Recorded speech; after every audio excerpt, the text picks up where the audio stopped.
VOA News. VOA News. Here on Radyo Pilipinas World Service.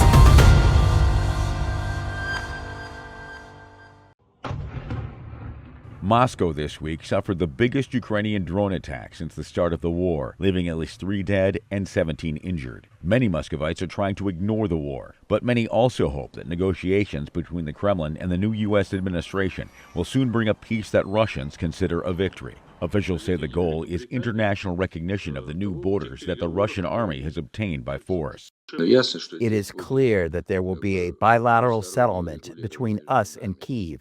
It should be a peace treaty that will legalize the new borders of Russia and the post-Soviet borders of Ukraine. Many in Moscow are already celebrating the new geopolitical scenario before the conflict has ended.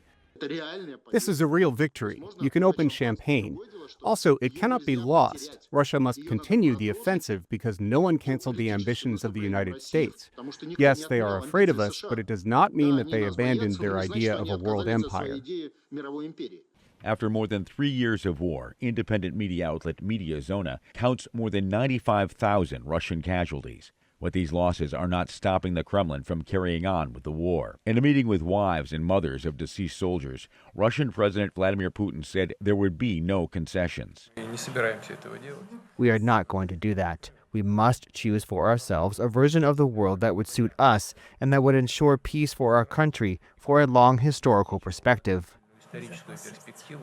Critics of Putin can only speak from exile. As they see it, the Kremlin could make concessions, but giving up its territorial ambitions is out of the question. Compromises can be presented on some other issues related to how the Ukrainian security architecture will be formed after the war. Moscow wants to be a participant in the formation of this new Ukrainian security architecture and, in fact, to describe what can be done and what cannot be done. Russian officials are looking forward to a meeting with U.S. officials following the talks between U.S. and Ukrainian negotiating teams in Saudi Arabia. So far, there is no such gathering in sight. Jeff Custer, VOA News.